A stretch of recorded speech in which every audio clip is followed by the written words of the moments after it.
EAGLES, Eagles.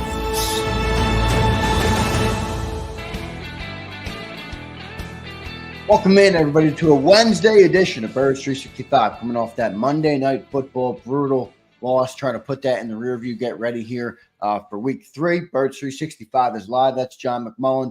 I'm Zander. Krause. We'll have 2 great guests on the show today. Johnny Mac, how you doing on this Wednesday morning, man? A little over 24 hours now removed from that brutal loss on Monday night. Yeah, I'm doing fine. I see a lot of other people aren't doing fine, but yeah, I'm going to be just fine. Yeah, I mean, look, it wasn't a good loss. I mean, but that the sky is falling, people. I do have to remind them it is 2 weeks. I'm not ready to bail on the season because of one disappointing loss. But evidently a lot of people are. So, that's what you like. That's what you like. Well, I do think there were some concerning things from that game, but good to hear the voice of reason tell me, it's all good. It's just 2 weeks. They can get this thing back on the track. But, John, I want to start with my most concerning takeaway from the game on Monday. We had a lot to talk about, the coaching and the play call and the Saquon drop. And, I was hard on Jalen Hurts for that last drive and all sorts of different things. I think the real biggest concern coming out of that game that's not an overreaction is that defense is a problem. They're 32nd right now in run defense. They can't get after the quarterback at all. That is not a recipe for winning games in this league for a team that has really big aspirations and big expectations. I don't just think on the outside, but also internally. That's a problem. What do you think of that defensive? Really, the whole defense, but the defensive line and where we are with them coming out of week 2. Well, it hasn't been good for 2 weeks, but again, I say it's 2 weeks. I mean, I get it from the standpoint of, and especially for people in my business, or that's what sells, right? That's what these grandiose proclamations after. I wish I could do it. I can't do it, because you're just going to look silly in a couple weeks. I mean, I saw Emmanuel Acho, who I love, God love him, say Howie Roseman didn't build this roster for Vic Fangio, and he's got to. I'm like, what, dude? I mean, you're going to be wrong. You're going to be wrong. So you can make these grandiose proclamations if you want. I get it. Everybody's going to forget it. Everybody's going to forget it, so it doesn't matter. Nobody's held accountable. It's stupid. I'll say it blatantly. They lost the game. They were 2 minutes away from being 2-0. Less than 2 minutes. They were a drop pass away from being 2-0. For the people that want to jump off the train, what if you're following the Dallas Cowboys? They're in the NFC East. Dallas is coming off a much worse performance where they look completely lost. And maybe the same thing will happen to the Eagles in the Superdome. Maybe. We'll see. I doubt it, but we'll see. And then the New York Giants and Washington Commanders aren't even relevant in your own division. And you want to bail on the season because Bryce Huff has had a couple shitty games? Well, no, look, I get it. And you are right. So I do appreciate the voice of reason. But at the end of the day, it's not just Bryce Huff. Bryce Huff was brutal. No, that's not Jalen Carter the problem. Jalen Davis doesn't look good. Josh Sweat looks all right. The whole defense is just getting absolutely shredded. And like I said, you can't go far if your defense can't stop anybody. If your defense can't stop the run, if they can't get after the quarterback. So, I do think the problems are a little bit bigger than 1 week if they can't turn it around. I mean, look, there's no field on September 18th, and I got to look because it's damn schedule. I don't even know what day it is. On September 18th, guess what? They're not a Super Bowl team. They also don't have to be a Super Bowl team. If they continue to grow and figure some things out and get better and get better and get better and win the division and get into the dance and playing their best football. We saw what 10-1 did for you last year. Not much. I warned people there were going to be growing pains, especially on the defensive side of the football, all off season. And guess what? There are. Am I disappointed in the way? I'm way more disappointed in the way Jalen Carter started this season because I expect more out of him. Right. Jordan Davis, same thing. You mentioned Josh Sweat. I know Josh Sweat. There's a big enough sample size. I think he's been the better one, honestly. He hasn't gotten home, but I mean, he's been okay. Yeah, you're right in that he's just been okay. But I know he's going to get better. I think I know Jalen Carter's going to get better. He's got to get. I think I know that one too. What about Bryce Huff though? Do you think he's going to get better? Yes. How can he get worse? He can't get worse, but boy, if he doesn't get better, that pass rush is going to be. I've already seen it. He's played in the NFL. I realize every other team doesn't matter. He's played in the NFL. Right now, he's lacking a little confidence. He's chirping. He's probably not handling being under the microscope. Not probably, definitely not handling it well. He's already played in the NFL at a high level. Yeah, they didn't wake up and let's give $51 million to this nut that's never played before, that's never proven thing. And there's film, there's tape. Everybody can look at it if they want to look at it. I know he can play to a certain level, and I certainly know he can play better than he has played. It's already out there. It's already proven. And I expect it. When do I expect it? I don't know. Hopefully his confidence isn't destroyed. And if he is, and he's that mentally, I don't want to say weak because that's a tough description, but if he can't handle it, he can't handle it, and you got to move on. And sometimes you make wrong decisions. But he's already played at a high level on limited snaps at the NFL level. So I've already seen it. The other stuff, you should know, you've been watching this defensive scheme for 4 years. There's going to be issues with communication on the back end. There's going to be blown coverages. There's going to be things of that nature. There's going to be ugliness. There's going to be giving up yards. There's going to be giving up rushing yards because you're trying to limit explosive plays. The problem is you're not limiting explosive plays enough while giving up the rushing yards. Do I expect it to improve? Yes. Is this a week? It's not the offense to try to do it against, at least the way they've been playing. So there's going to be more hiccups, but I'm going to be back here saying the same thing. I'm not giving up on the season after again 158 minutes. They're undefeated and everybody's fine, and you're talking about and a drop pass in everybody's fine, and giving up 15 points with all those issues on the defense. That's pretty good if they finish the job. They weren't able to finish the job, so that's how quickly things turn in this league. It's a parity-driven league. But yeah, I mean, and if anything, the division looks easier than maybe we all thought it was going to be. So the path to the playoffs is easy. Should be easy. What you do when you get there, that's a deeper question, obviously. And right now they're not ready, but it's September 18th.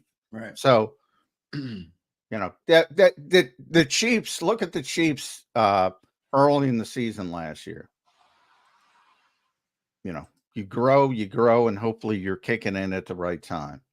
I don't know if that's going to happen for the Eagles. I don't think they have enough talent on defense, to be honest, for it to happen. I think that's become evident. And look, that's where I think Emmanuel Acho is going with the whole Howie thing. It's like, if Jalen Carter doesn't play better, if Jordan Davis doesn't play better, if Bryce Huff doesn't play better, if Nakobe Dean doesn't play better, these are all what Howie's done to build this defense. If none of those guys can get it going, you can see why Howie would be in the spotlight on the defensive side of the football. Yeah, now, they're the 32nd defense in yards per play through 2 games. I'm not trying to panic. I get it. You're all right. It's September 18th. They can turn this thing around, especially coming off a year last year where you start so damn good. and collapse at the end. You want to be playing your best football later in the year. But any baseball nerd will tell you small sample sizes don't matter. Unfortunately, with the NFL, you never get to a large sample size like you do in baseball, where, the back of the baseball card is the old, that's what you are, because you play so many games and you play day after day and all that kind of stuff. In the NFL, it's never like that because you have an unbalanced schedule. You don't play that many games. right. But the longer you get into it, the more it starts to even out and you start looking like the back of your football card. And I think that's going to happen with the Eagles defensive front. But yeah, and talent's probably not the word I should have used because, obviously Jalen Carter's got talent. Obviously Jordan Davis has got talent. Even Bryce Huff and Nolan Smith have talent. So that's probably the wrong word. I don't know if they're equipped at this stage of the game to play championship level football. So however you want to phrase that, and they certainly haven't looked like it. And I'm disappointed by, and now maybe people see the importance of, probably not, but Fletcher Cox and having that steadying presence and guy you can count on, the rock, but they don't have that foundation anymore on the defensive front. They do to a certain extent outside with Brandon, but not inside. You got a bunch of young guys who are kind of feeling their way, and it doesn't look pretty right now. Well, no, it doesn't look pretty at all. And really the expectation when you lose guys like Fletcher Cox and then you lose your best pass rusher, Hassan Reddick, the plan was Bryce Huff and Nolan Smith would make up for Hassan Reddick. Neither of them look like they can do a damn thing. By the way, you told me about that chip block Bijan Robinson had on Nolan Smith. Oh my Lord, that was tough to watch. So both of those guys look terrible. And then, by the way, I do want to ask you about some news that came out yesterday. Jeff McClain reported Jalen Carter was sat down for the first series because he was late to some sort of team activity during the week. What'd you make of that? Is that something to be concerned well, about? I was told the day of the game, I think I mentioned on the post-game show that it was punitive. I wouldn't be told what it was for. So evidently he was late to a team. But they sat him down. I mentioned it's like what you do in college. You do that you sit him, which is meaningless. You sit him down for the first series, and then he comes into the second series. And that's what happened. Is it troubling? Sure, it's troubling because obviously they felt it was bad enough to send a message. He still played more than any other interior defender. Yeah. But yeah, it's not good. It's not the end of the world, but it's not good because you have maturity issues, and that was one of the concerns. That's why I was the ninth pick in the draft, because people were concerned about certain maturity issues. I'm more concerned with how he's playing when he's out there.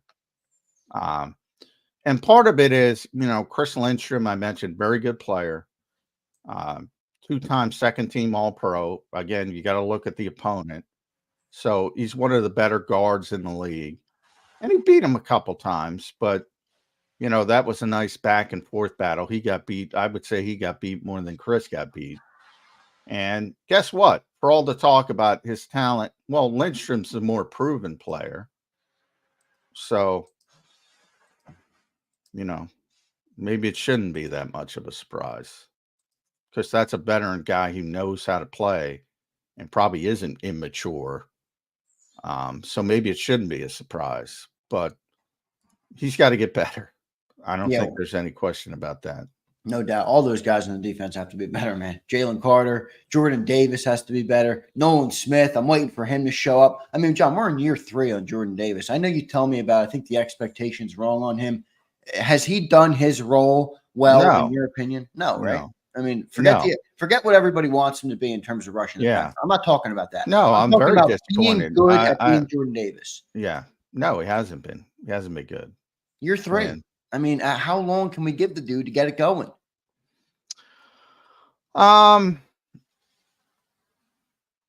He's been better than Carter.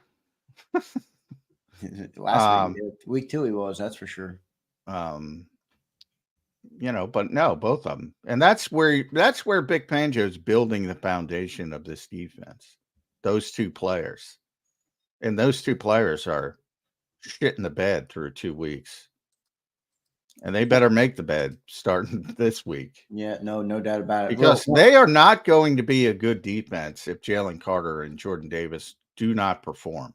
That's my big worry coming into the day today. And then also, if we can't get anybody that can get after the damn quarterback, Bryce Huff. I mean, the film. Yeah, that's a problem. The film coming out on Bryce Huff, John, is it's not pretty, man. It's not. I read Jimmy Kempski this morning on Philly Voice, who put up a film review.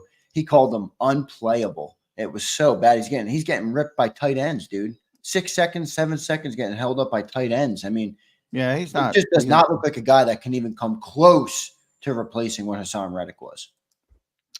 Yeah, well, yeah, he hasn't played well. I think that's a little bit harsh, unplayable. He was especially bad against the run, which I know nobody cares about. Well, you do when you're the worst run defense in the NFL. You got to care about it a little bit. Well, you should, but yeah, it's right. Ironic. All they want to do is run the football offensively. They don't care about it defensively. They just want to get to the passer. They can't do that either. They can't do that either.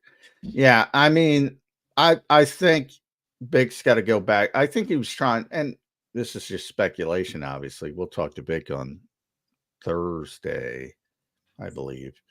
I think he was trying to get, his confidence back, put him in there a little bit more on first downs because he was going with Brandon. I think he's got to scrap that and go with Brandon on rundowns and get Bryce Huff confident rushing the passer.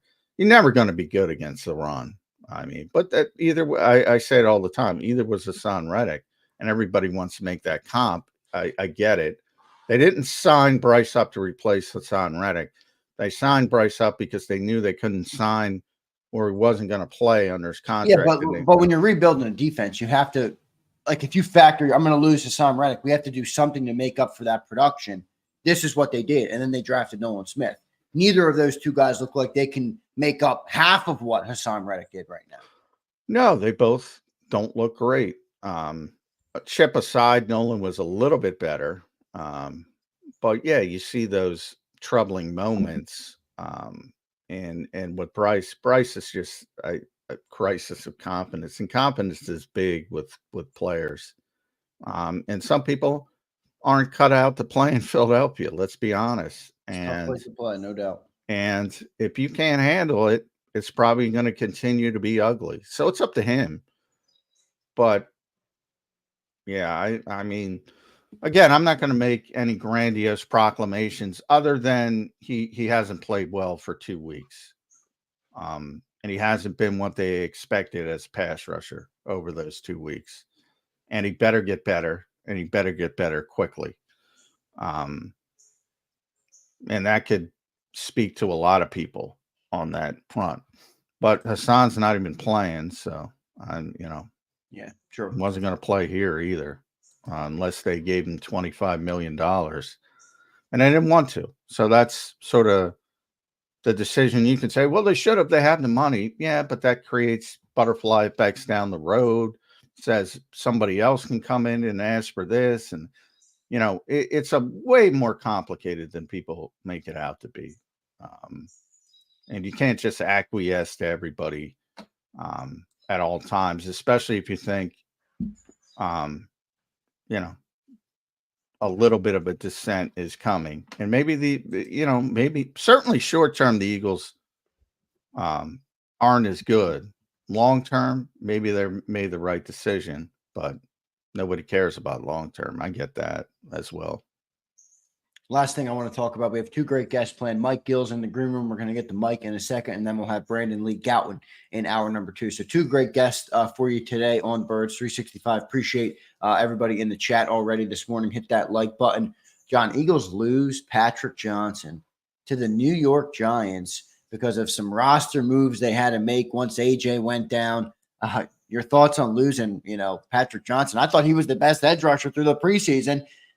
We can't get any pressure on the quarterback, and now the Giants pick up Patrick Johnson. I know it's not that, maybe not that big. Yeah, but, I did get a lot of people losing their minds. That I'm not losing my mind. Patrick Johnson. I was surprised. Look, when people asked me who goes, because I knew they had to elevate one player, it was most likely always going to be Nick Gates, because that was their deal with Nick. They were going to elevate him to the 53-man, promote him to the 53-man roster after his practice squad elevations were up. They had to do it a week early because AJ got hurt. So all these, and you needed Paris Campbell, and Paris Campbell gave you nothing. But anyway, when I speculated who would have to be cut or released or waived, when I didn't even think Patrick Johnson, I thought maybe Darian Kennard, maybe Eli Ricks, who doesn't play. These guys were inactive. Maybe even Devin White, who is, a healthy scratch and not involved in any way, any meaningful way.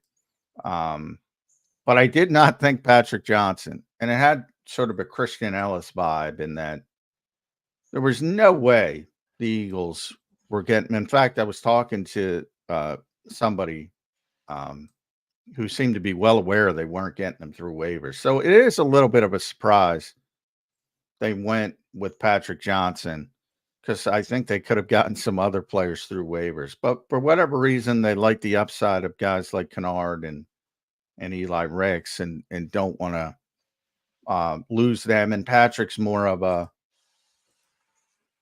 he's far more, he played 24 snaps on special teams in the opener. That was second most on the team. I think Kaylee Ringo had 25, and then it was him at 24. So he had a specific role on the team. But the bottom line is they'd rather have guys who have upside to play on offense or defense long term. I thought Patrick Johnson had some upside. Yeah. I mean, this is his fourth year. They don't.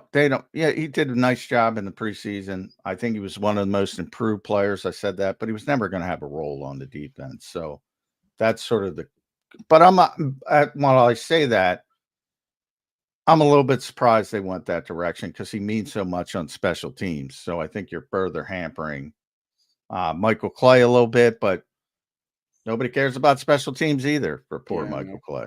Watch Patrick Johnson go out there and record a couple sacks with the New York Giants. That ain't happening. I mean, the New York Giants are one of the worst teams in football, but they're better equipped on the pass rush. They have Brian Burns and Kayvon Thibodeau. Yeah, Patrick Johnson ain't playing ahead of that. So don't worry about it. No way. But all right, let's get to our commercial break. I see Mike Gill in the green room. Thanks everybody for being here this morning. Hit that like button. Birds 365 will be right back in 3 minutes with Mike Gill.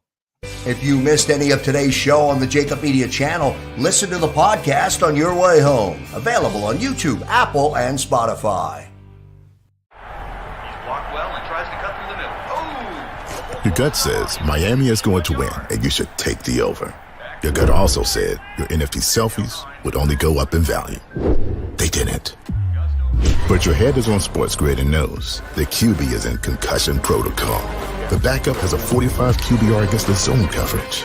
The New York D has the most sacks in the league. So yeah, trust your head. It's smarter to be on Sports Grid.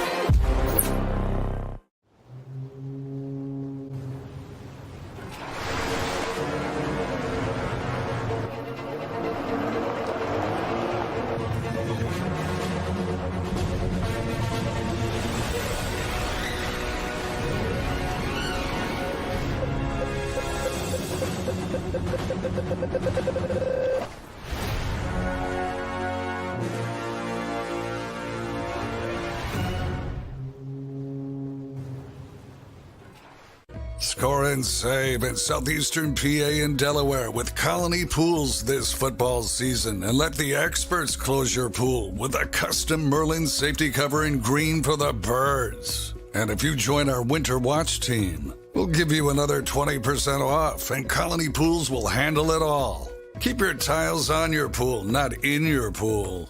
Fly with Colony right now, birds fans. Visit flywithcolony.com. Hi everybody, my name is Jason Lombardi. I'm an inspector at DryTech. At DryTech we offer three major services, the first one being basement waterproofing. The second service we offer is foundation and structural repairs. And then the third service that we offer is mold remediation. If you feel you are having a waterproofing issue, give DryTech a call or check us out online.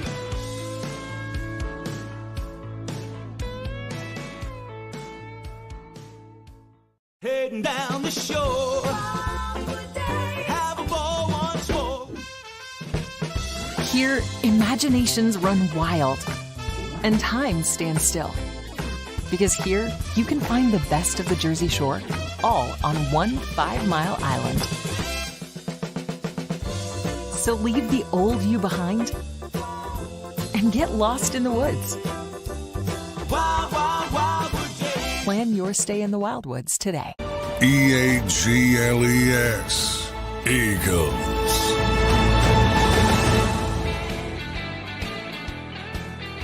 Welcome back in, everybody, to a Wednesday edition of Birds 365. Joined now by Mike Gill from 97.3 ESPN Down the Shore, best sports show down the shore. Mike, welcome to the show, man. Great to have you on this Wednesday. How you doing? Well, I'm doing all right. I'm sure there's just a little bit that people are still talking about today, I would imagine. Yeah, man. And I apologize, Mike. I don't know what day it is. So It's all right. I forgot to remind Mike for his 8:20 spot this morning. But one of the things, Mike, I always enjoy when I'm on your show is you and Josh usually find some kind of clip of some weird, not weird, but some national analyst just saying something crazy. And it always makes me chuckle. Boy, that must have been easy this week. Because the overreactions are even stunning me. I don't know if that's a microcosm of society, but this is a terrible division. This team was 2 minutes away from being 2-0 on the season. It's still a terrible division. Plenty of time to grow, and the sky is falling, Mike Gill. It's a little bit cloudy where you are, but the sky, I think, is not falling. What is going on? Well, you just said something like there's plenty of time to grow. We live in a society that wants everything microwaved now. We're not worried about growth. We don't want to, look back and say, what were we in week 2 and what are we now in week 12? We are not good enough today. And what you saw on Monday night tells people we're not good enough to do what we want to do, which is win a Super Bowl. But if you watch games on Sunday, all you have to do is go back one day further. And people don't want to do that. Is to say, was San Francisco good enough? Was Dallas good enough? Was Detroit good enough? And the answer was no. Nobody was good enough. Was Baltimore good enough? No, they weren't. Nobody was good enough. And a lot of this is, we talk about why is quarterback play so bad? Well, no one plays in the preseason. Look, Deebo Samuel, calf. A.J. Brown, hamstring. A lot of that might be they're not getting explosive enough. No preseason games. All these guys getting hurt. We talk about quarterback play, injuries, awful play, good teams losing to teams that are inferior. It's all a part of growing in today's NFL. And I think fans just have a hard time changing their expectations of, all right, we might not be the team we want to be in week 2, but did I see enough? I said yesterday, that defense gave up 15 points into the last minute of that game. I just said it. It's crazy. If you give up 15 points, you got to feel good. Now, Zander, I heard you before. I said when they signed Bryce Huff, that guy will not be able to replace Hassan Reddick. Not only can he not replace Hassan Reddick, I don't want to go Jimmy Kempski and say unplayable, but he's not wrong. He's not playable. I didn't like the signing at all. I think he's a one-dimensional, one-trick pony who was on a contract year. He got his 10 sacks and got out of there. I did not like that signing. I have no anticipation that kid can play at all. He's too small, one-trick pony, has no hand placement. I do not like that move. So I don't have any anticipation where they're getting pass rush from at all. I don't know where you're going to get it from. And it's something we talked about in training camp. And now 2 weeks into the season, you're looking around and saying, a couple of years ago, they traded for Robert Quinn, Jannard Avery. These are the guys you're trying to find just to find. That's not going to work. You sign this guy for $51 million. and there's a disconnect between that signing and what Vic Fangio wants to do, you got a problem, and that problem is not going away. And that's why, John, I think people are saying, I don't know what to expect from this team because I don't see where they're getting pass rush. And in today's league, I agree. I look at position. Yeah. If you can't grow at that position, you got a problem. I mean, if Bryce Huff can't play, if Bryce Huff is what you and Jimmy believe he is, yeah, they're screwed. I mean, they're screwed. I don't believe I think the run defense goes into that too. I mean, the coaching decision, the Saquon drop, Jaylen at the end, all of those things. I think you're right. It's like overreaction. They can fix it. If you can't stop anybody on defense, you can't stop the run, and you can't get after the quarterback, you're in trouble.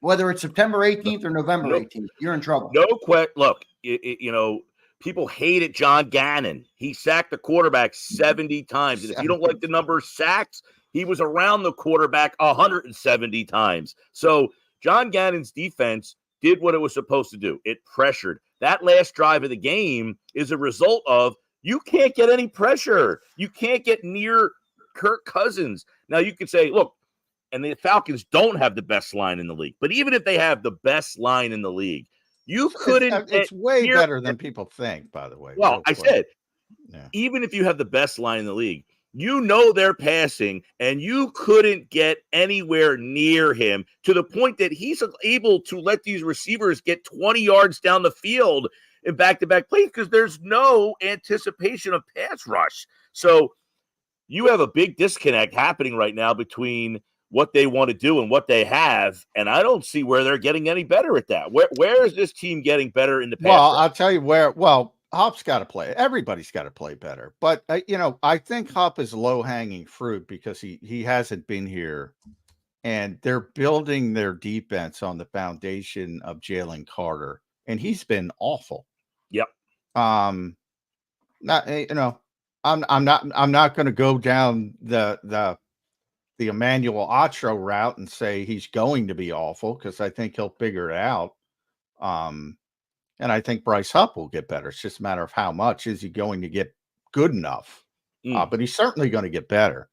But Jalen Carter's got to be great. And he doesn't look anything but great, Mike Gill.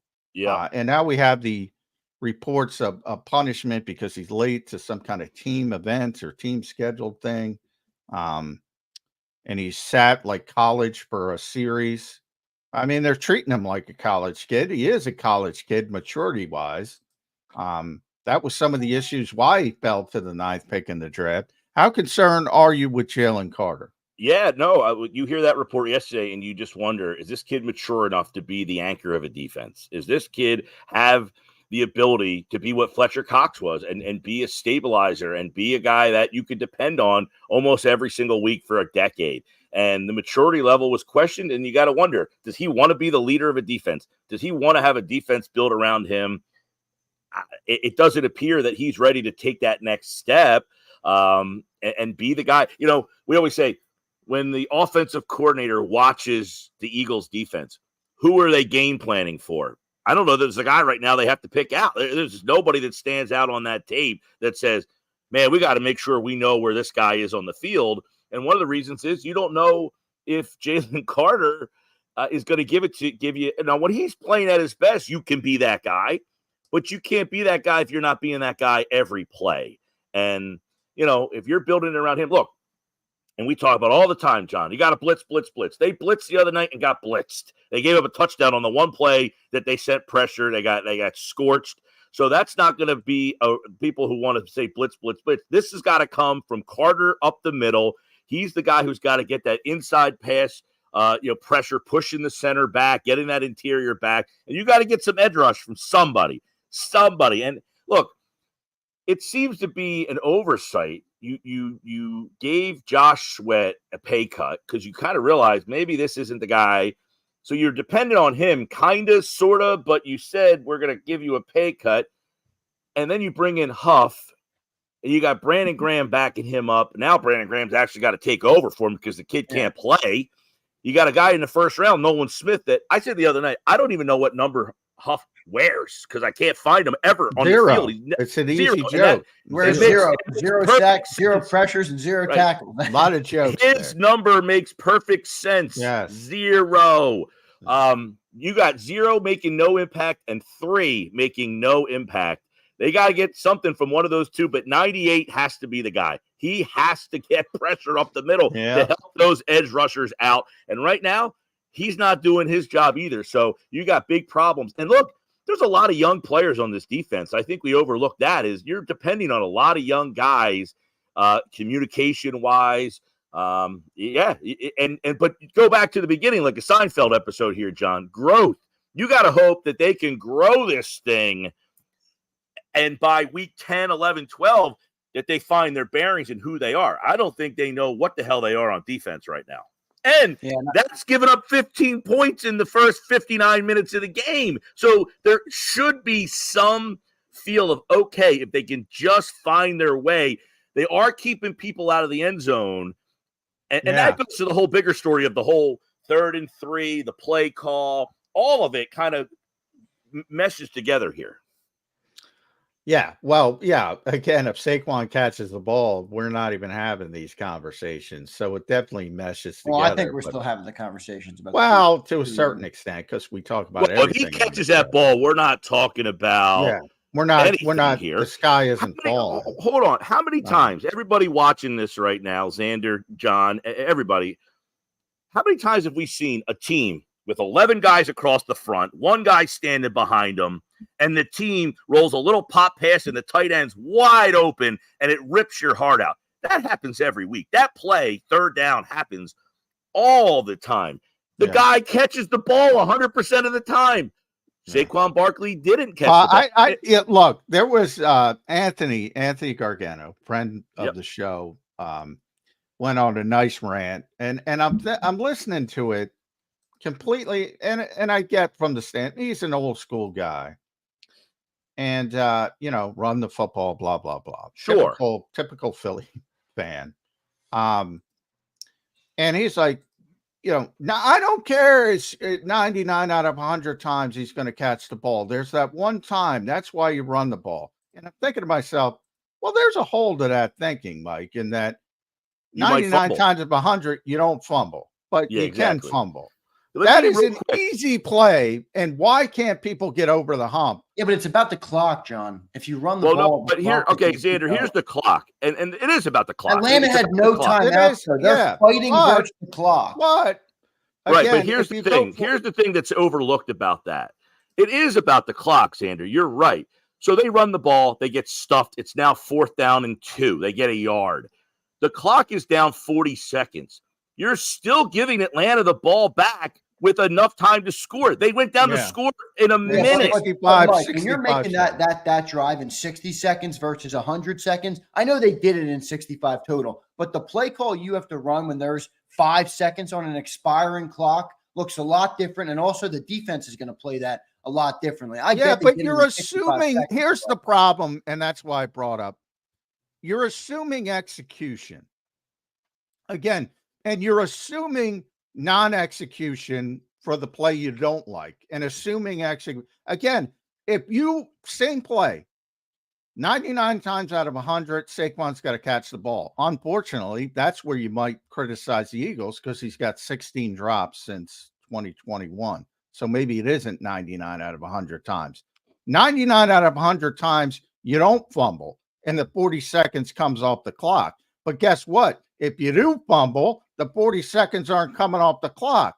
If the Falcons get the football, you're assuming execution. Yeah, no, that's right. What Kellen Moore was assuming. I mean, he's trusting his best player on that particular day. You're assuming execution. You're also assuming. I just watched Atlanta go down the field in 1 minute and 5 seconds. You're now assuming that if there was 1 minute 5, because essentially if they ran the ball, 40 seconds came off the clock, there would have been about 1 minute 2 left in the game, maybe a little less. So they went down the field in 1 minute and 5. And by the way, it got to the point where if you're watching the Manning cast, they're yelling at him for going out of bounds, because they're saying, now you're leaving too much time. They could have gone in and scored in 40 seconds if they wanted to.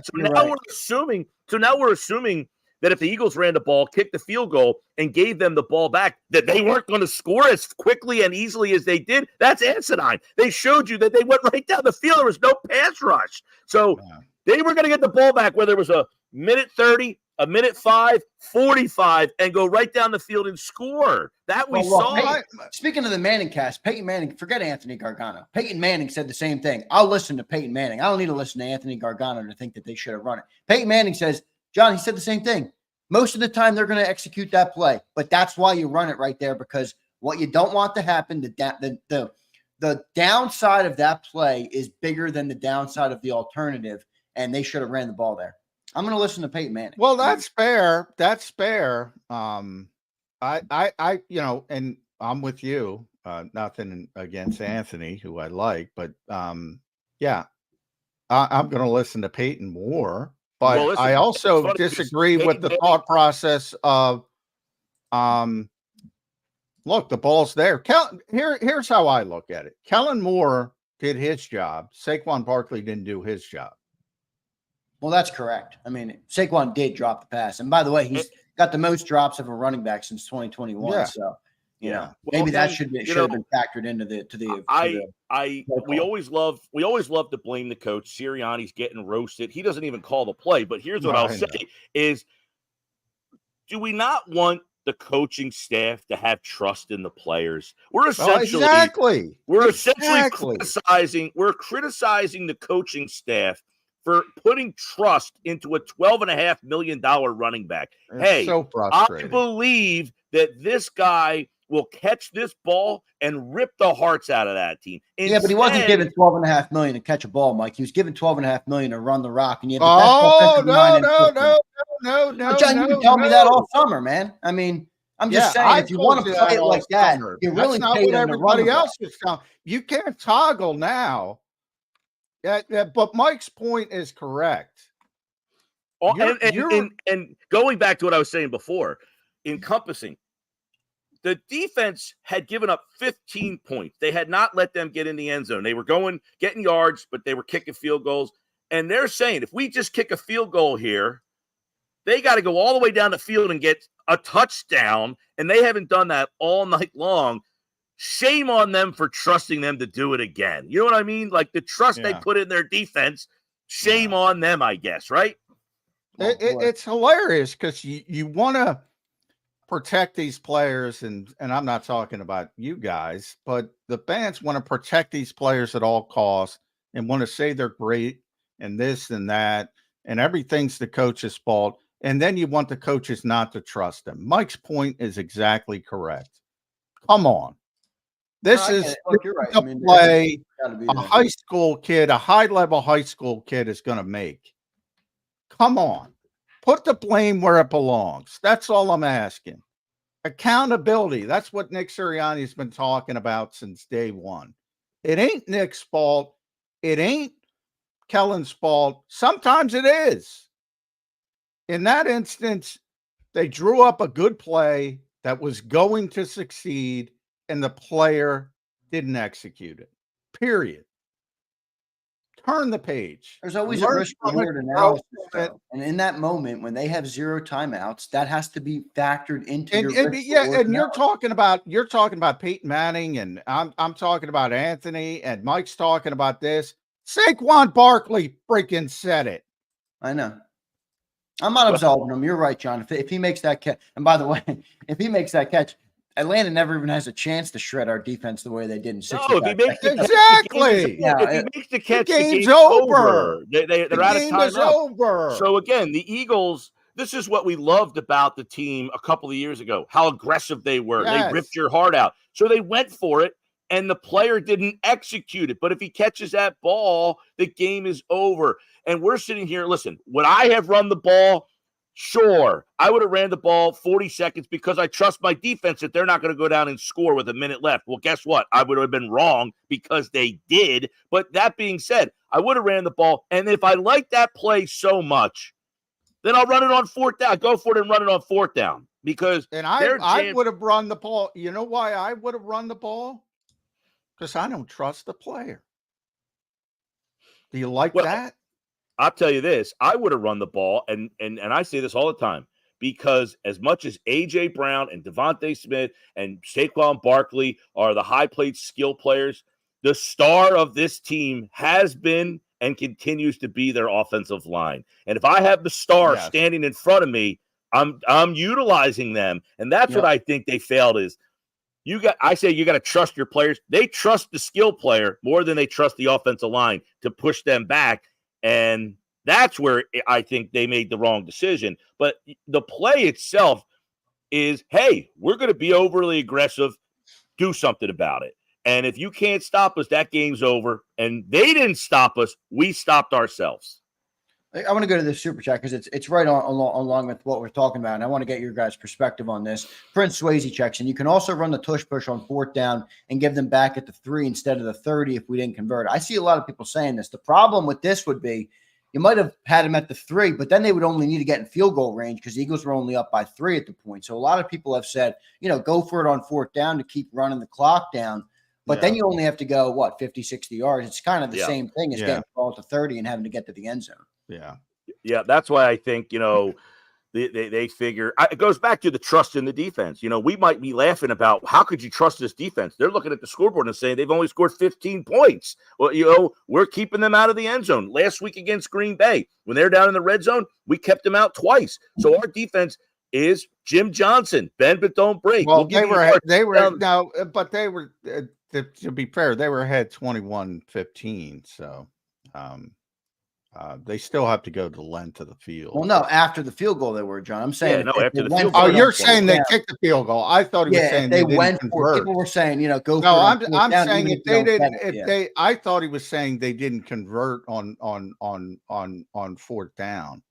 In other words, some people were saying go for it. To take. I see. He's saying tush push on. You're saying tush push? No, they were saying the line of thinking was even if you don't get it on the 3rd down there and you run the clock down to a minute, go for it again on 4th down because then Atlanta is pinned so deep anyway they have to go the full field. But then that would mean that you didn't get another 3 points on the board and Atlanta would have been field goal. Yeah. Okay. See, because they would have had to go on like 85 yards instead of you get the ball at the 30. And now you only have to go 70 yards. That's a 15-yard difference. Right. I used to host a show with Darwin Walker back in the day, and Darwin, of course, played with Jim Johnson's defenses, and he used to say all the time. Now, Jim was different. He blitzed and created pressure that way, but his philosophy was, I don't care how many yards we give up, 17 points. That's the number, 17. Give them all the yards they want in the middle of the field. Just keep them out of the end zone and give them 17 points. You give up 17 points, we will win the game. That's essentially what we saw the other night. Yards up and down the field. It was 15 points they gave up in that game. And therefore, I think the Eagles coaching staff said, we'll kick the field goal, go up 6, and make them have to score a touchdown against us. Again, shame on them for trusting the players. Yeah. Well, yeah, I'm with you as far as the trust of the players thing is a big part, and you have to execute. And I talk about it all the time, and it's boring because I say it all the time because all anybody wants to talk about is on the offense is motion and big coverages on defense and this and that. And the bottom line is you could have, and I tell the Doug Peterson story all the time because I would talk about it with him. There are so many times in a game where you might have the right play call on and the left guard misses a block or somebody doesn't execute their assignment and it looks like crap and everybody, what a bad play call. And at the same time, Doug would say, sometimes I get caught as a play caller and the player picks him up. And, Zach Ertz makes a big play and all of a sudden you convert and everybody thinks it's a good play call. And really it was a bad play call. It's about execution. That was there. It was there for the taking. Kellen Moore did his job. Making some big plays. Zach Ertz is still making some big plays. Yeah. Kellen Moore did his job. Whether you like it or not, he did his job. He executes it. Yeah. I mean, listen, I got somebody messaging me, in social media saying, poor decision. You're paid to put players in the best position to win the game. So wide open isn't a great position. Would you rather him double covered? Exactly. Wide open isn't a great position. It is about the execution there. Mike, I want to ask you about something that I was upset with. real quick, yesterday, Colin Thompson, he does my show every Tuesday. And, you know, he's a fourth tight end, blocking tight end. But generally, those guys are the smartest guys on the field, right? Yeah. And he said, I said, were you in that huddle? Would you have been surprised with that play call? He says, absolutely not. We actually expect that play call to end that game. And his point was, it's the players, not the plays. It's the players. Colin says it all the time. Plays. It is. Yeah. And that's what John's been saying. That is the mentality of the players, is you tell us the play, and if we execute it, no matter what the play is, we should be able to. Colin would say it's not the X's and O's, it's the Jimmies and Joes. And by the way, you mentioned Peyton Manning, Jeff Saturday. He said the other day he loved the play call. Now, he's a center. He was also a head coach in this league, not a very good one, by the way, but still. The mentality, my point is on that. My point on this is we all think it's definitive. Where it's not, there's half the people that say, I love the aggression and make the player make the play. But then there's this other side of people that want to like shelter these players and have the coaches almost like hug them on every play. And it's like, it's almost like, I have to put the ball in the tee for you, and then I have to swing the bat for you. Sometimes I have to call the play and say, go execute it. But we always want to coddle and say it's the coach's fault. He has to do a better job. He schemed a play where a professional was wide open to win the game. And the high-level professional Yeah, everybody talked up in the offseason. So, yes, we can give some – we certainly could question and say you could have run the ball. That would do the clock. Bottom line, whatever they did, they should have won the game with execution. If they ran it, they should have won the game. If we want to let the players off the hook, then fine. Blame the coach for the play call. If you think they would have run the ball, got that first down, even if they would have run the ball, got stopped, and whatever would have happened afterwards. But I hate how we always want to blame the coach for putting the player, you were saying put him in a better position. He was wide open. And by the way, the same play they ran earlier in the game, he caught it. No, you're right, Mike. One other thing I want to ask you about, because, you know, all this happened, and then at the end of the game, we had a chance to win with the ball in our star quarterback's hands. About that. I'd be more mad about that possession. That's where I'm going next, is you have the ball in your quarterback's hands. He's got a timeout, and he needs, call it 15 to 20 yards to get in field goal range for one of the best kickers in the NFL. He could have made all this right. I think if you give that scenario to most teams in the league and say, your quarterback has the ball at his own 43, it's 1st and 10, there's 22 seconds on the clock, and you have a timeout. 99% of the teams in this league that have a quarterback that they believe in would take that scenario. Jalen Hurts put that ball in a brutal situation. He made a terrible play, a terrible decision with the football there, knowing I need 15 yards. I probably have 3 plays to do it, and I'm in range for Jake to make, and he forces the ball into the hands of Jesse Bates. I thought that decision was brutal. Am I being too hard on Jalen Hurts? No, not at all. John, on Friday, we did a little buy or sell, and I said Hurts has 5 straight games with an interception. Buy or sell that streak will continue. It didn't look like it was going to until the most important moment of the game. That decision is inexcusable. By the way, I bought instead of Jesse Bates. And I thought, by the way, Hurts played very well up until that decision was inexcusable. Yeah, that decision was horrendous. Yeah, I would be more – look, I certainly think that I certainly think that in that moment – is he trying to do too much? Is he saying, look, we got to push the ball down the field? Maybe, but you didn't have to. You had a timeout. You had the middle of the field wide open. And we've seen Jake. Listen, is it inconceivable to say, just make a 60-yarder? Yeah, I mean, that's not a gimme, but at least give yourself the chance to do it. And it was almost like he didn't trust that they could make a 60-yard field goal, so I'm just going to go for it myself. And that was unfortunate because I thought he played really well. I thought he played great too. I would agree that decision to me, has not been looked at enough because of the play call and everybody. The play call is one of those things. I say all the time. Most fans know they can't play the game, but they really think they could coach the game. So therefore, they challenge the coach because we all think whatever play I would have called would have worked. If they called pass and I called run, the run would have worked because I'm the one who would have called it. Right.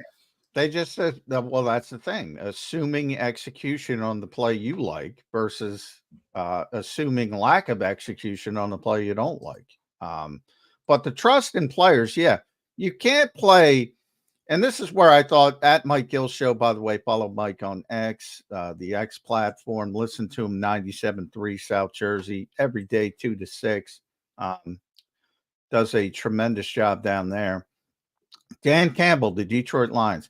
All year they play a certain way. They get to the NFC Championship game, and you want the guy to change on the biggest stage for a team that hasn't been there in how long, and he got them there, and you want him to change because the players don't execute.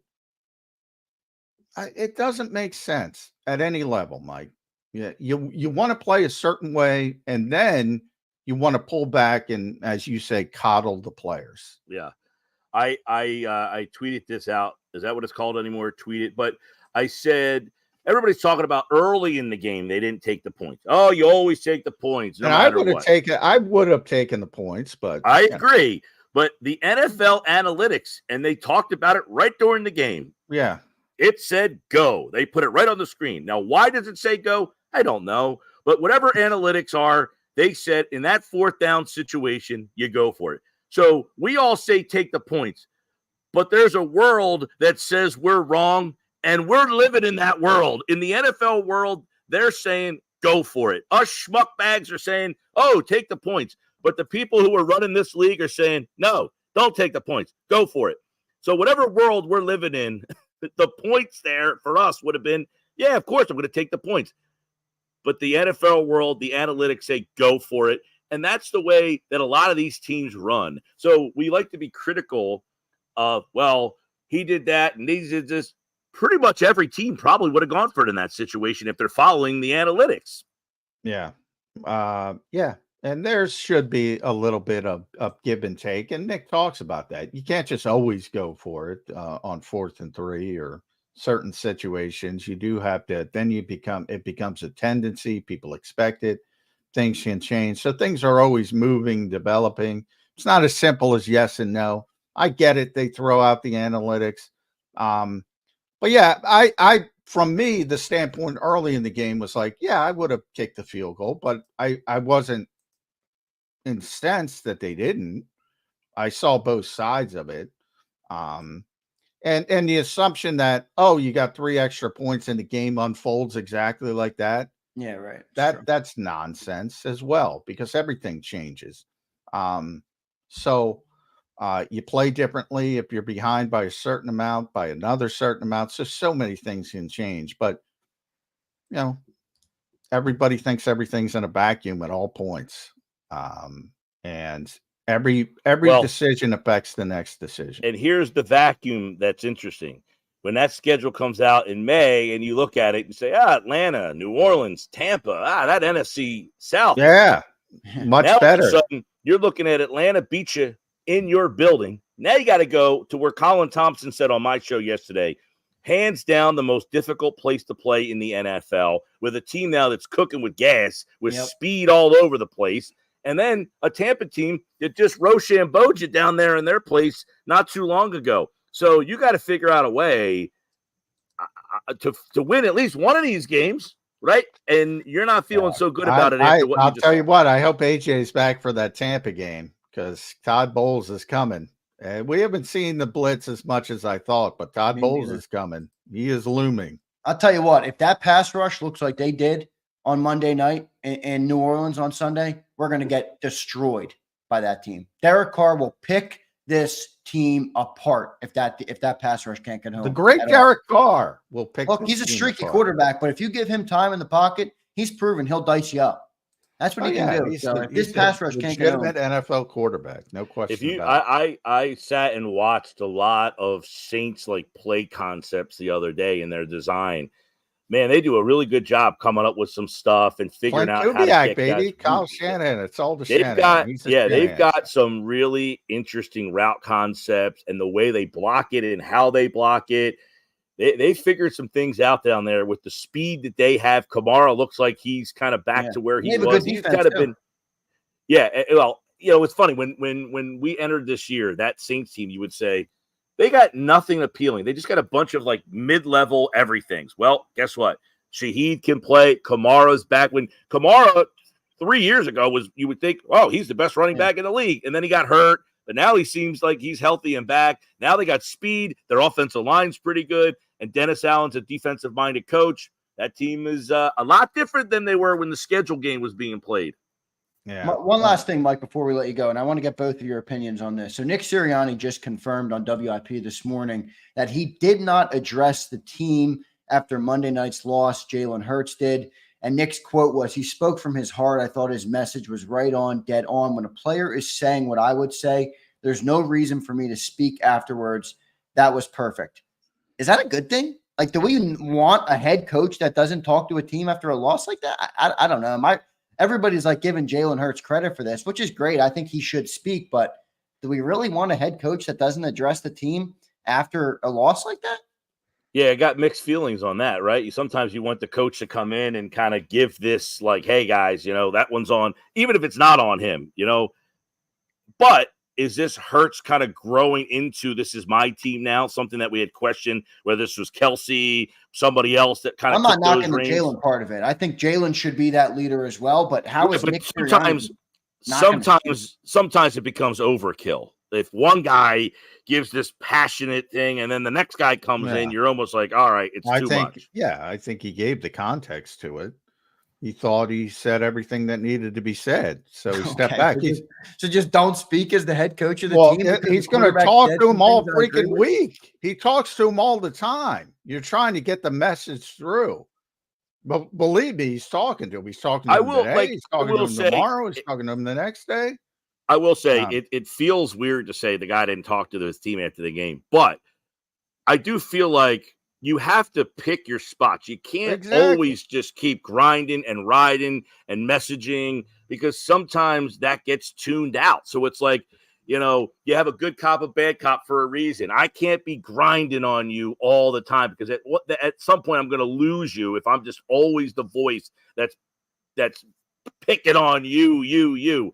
So if somebody wants to step up and say, Coach, I got this tonight. It was a tough loss. It's on me. Let me address them. I think it's good for the coach to say, you know what? Add another thing to the list of duties that Nick Sirianni no longer has any part of. You're getting silly-ized, Zander. No, I'm not, John. You listen to he didn't talk to the team and shut off and didn't hear the context of why he didn't talk to the team. No, I just Mike just explains. Sometimes you throw a curveball. If you're the same guy, the same voice, the same messaging, some people tune out, especially when you have the thing. It's your first loss of the year. If he didn't explain that Jalen Hurts did what he did, and he felt he hit all the right notes, and he's just going back up after and just reinforcing the same notes, I don't have a problem with it. I know a lot of people are going to have a problem with it. Obviously, a lot of people are. It's silly. It's stupid. It's not meaningful in any way. The players know what went wrong. The players, the one player took accountability for it. And I'll tell you, Jalen, when we got in the locker room, I'm sure people have mentioned it. I mentioned it. Jalen was at Saquon Barkley's locker talking to Saquon Barkley as well, trying to pick up his spirits. So the leadership aspect from the player and the team is valuable. That's how Nick took it. Now, does it work? I don't know if it's going to work, but the fact that he didn't talk to the team after that particular game and decided to pull back, who cares? Okay. I mean, if you think that is relevant in any way, that's like one of the things. One of Nick's best stories to me is when somebody drops the football, and the first reality, Mike, you'll know this as a coach, even though it's and he said he hates when people say catch the football. What kind of teaching point is that? You think Saquon Barkley's not trying to catch the football? Of course he's trying to catch the football. That's not helping anybody. What did he do wrong? Did he get his head around quickly? Was it a technique issue? Is there something you can coach up? That's what you have to do as a coach. But people hang their hat on just bullshit. I'm sorry. Now the coach doesn't have any role in holding players accountable after a law. I'm sorry. I just don't agree with that. And if that makes me silly-o-eyes, then good. So be it. That's bullshit. Nick Sirianni doesn't do the play calling. He doesn't. What does he do? Now he doesn't talk to the team after a game? Because Jalen Hurts won't even have a head coach. If Jalen Hurts can go to Baltimore. Well, first of all, blame the people who are blamed. This setup is bullshit. I've said that from day one. From the top, no doubt. Blame the people to blame. That's a Jeffrey Lurie issue. Number one. No, number two. What does he do? Does anybody go to Pittsburgh and ask Mike Tomlin what he does when he's 2-0? Does anybody go to Baltimore, even though they're struggling, when they're, the best team in the NFL, and ask John Harbaugh what he does? Does anybody go to any CEO coach and ask them what they do? Well, that's because everybody in those organizations knows exactly who the boss is and who's going to hold you accountable. But then blame Jeffrey freaking Lurie. You think Mike Tomlin isn't holding people accountable in Pittsburgh, John? Come on, man. I'm not buying that for a second. So your assumption is Nick Sirianni's not holding people accountable because he didn't talk? No, his job is to be the head coach of the team, John. I think not talking after your first loss of the year is not a great look. I don't think listen, so. I'm sorry. We talked about a lot about this because of the whole changeover. But I listen, take Jason Kelsey's word for what you want. But one of the things he said he liked about Nick more than anything was how much he held people accountable behind closed doors. So people don't, if we think that Nick Sirianni never spoken, now here I am going to go. People have never spoken to Nick Sirianni in their fucking life, saying he doesn't hold people accountable, know nothing about Nick Sirianni. Nothing. Yeah, and this is this is from Jason Kelsey, who brought that up, which was the one, more than anything, is that he holds people accountable. Shane Steichen, same thing, said, how much he holds. No, we look at the personality that we see on television, and that's what we go off of. But we never know what happens behind closed doors. I remember a couple of years ago, in fact, it was your father, Zander, who was talking about Doug Peterson calling the plays, and he has to give up the play calling because it's too much for the head coach to make the decisions on the field and call the plays and yada, yada, yada. Pass it over to the offensive coordinator.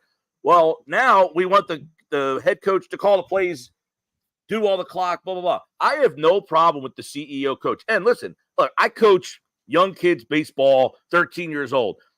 But I know not to yell and scream every single practice, because at that point they're going to say, this guy's an asshole. I don't want to listen to him anymore. So I'm not saying to yell and scream. I'm just saying. Well, you're saying, but I'm just saying for him to have trust in Jalen Hurts to be the guy who addresses the team is fine. Now, if Britton Covey steps up and says, Coach, I got this, that's a different story. Then he says, nah, Britton, let me address the team.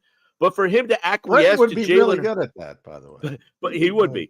But for him to acquiesce to Jalen Hurts, I think is a grown-up thing to kind of say, listen, Jalen, this is your team. You want to address them? Fine. I'm okay with that.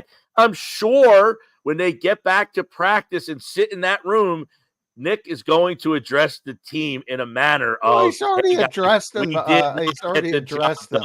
It's freaking Wednesday, although I didn't know it was Wednesday. Yeah, I'm lost track of days. I think the assumption is from a lot of people, they're going to show up in New Orleans and Nick Sirianni's not talking to it. He's talking to the team every freaking day this week as they prepare for the game. It's mountain out of a molehill. I don't get, John. I mean, look, I understand what you're saying now, but to your point about me not knowing Nick, what the hell does that have to do with anything? I don't know Mike Tomlin either. I know because you're assuming Nick Sirianni has no identity, John, right now in this city. Because you're assuming things. You're assuming because you're friends with the guy and talk to him off the. I'm not shit. Hey, what does that mean to me? He's the head coach of the football team.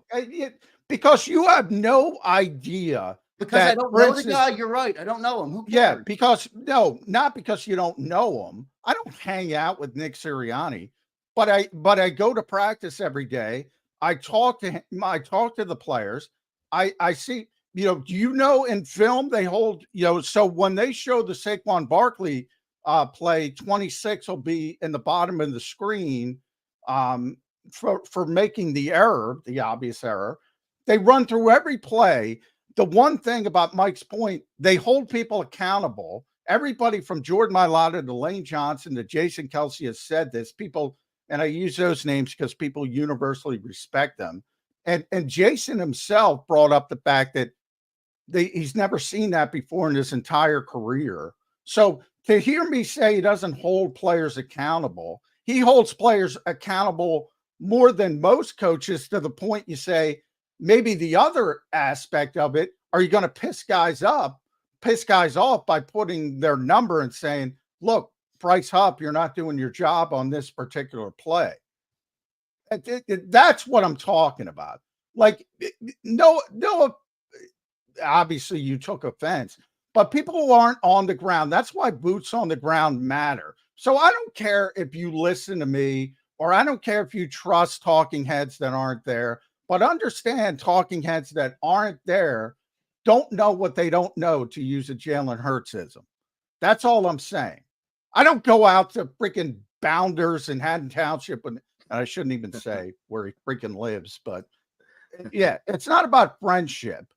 Not about a friendship, but I do know how he goes about his job, and I do know he holds players accountable. Well, great. I hope do it's know better that behind the scenes than it looks on the outside. That's listen, if we took everything at face value of what we see in front of us, I think we'd be wrong a lot, right? I mean, we look at people's on-screen personas and make a judgment. So we judge Mike Tomlin based on the guy we see on the screen. Now, we assume. I'm also judging the results, though, Mike. The team is 3-7 in the last 10 games.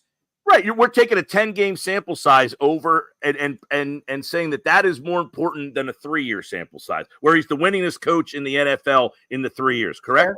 Fair. But they're trending in the wrong direction right now, and my problem is with the lack of identity. They're trending in the wrong. No reason to talk to him after the loss. They're trending in the wrong direction on a night where, look, the defense had given up 15 points in the last minute. If A.J. Brown's healthy in that game, do they win that game? Yeah. All right. Yeah. We didn't even talk about A.J. Yeah. I mean, well, he's out. He's not going to play this week. I hope people, it's weird, AJ, because I think everybody knows how good he is, but there is the assumption that it's not as big as a deal as it is, because every time he's not out there, this offense is not the same. That's not a coincidence. It's not a coincidence. But we kept you late. I apologize. At Mike Gill Show, x.com. Good discussion, though. That's why we kept you late. 97.3 The Sports Bash, drive time every day, Monday through Friday. Listen to Mike if you're down the shore locally. Best show down the shore, without a doubt. Mike, thanks for joining the show, man. We'll talk to you again next week. All right, brother? I will say, Zander, I'm the only show down the shore. Still the best. The best and the only. All right. That doesn't make me wrong, Mike. That doesn't make me wrong. But all right, brother, I'll see you. One of one.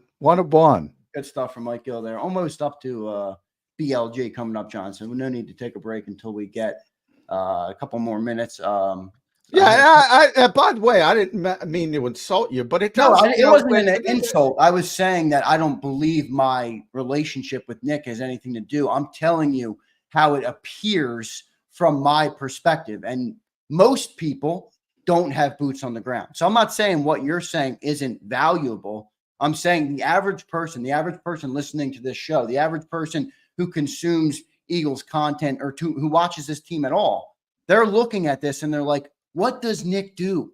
What is his role on the team? I know you know it better than me. I'm not naive. I understand you're down there. But I'm just saying, from the average point of view, from my point of view, from I think the average Eagles fan's point of view, they're wondering what the hell this guy does. They're wondering what the identity is in Philly right now. And that's why I bring up other CEO coaches. So that is born from the fact that the presumption that Jeffrey Lurie ordered Nick Sirianni to give up play calling, which I think is incorrect, but there's a lot of context to that. I think he would have ordered it, and I think Nick was smart enough to give it up on his own. because he knew it was coming. And I don't like that setup, and that hasn't changed. And I've said that. And I have no problem criticizing Nick Sirianni for the stuff he's done over the years. And that will continue. But I just say, his accountability and when he preaches that stuff, it isn't bullshit to the point that I would go the other direction. And maybe he's a little bit too harsh when he's signaling out mistakes and things of that nature, because you can lose a player that way as well. But yeah, I mean, I heard all the jokes. I make the jokes. What is it that you do here? Some people have said. But again, those people, and that's where it's valuable to get to understand the NFL ecosystem.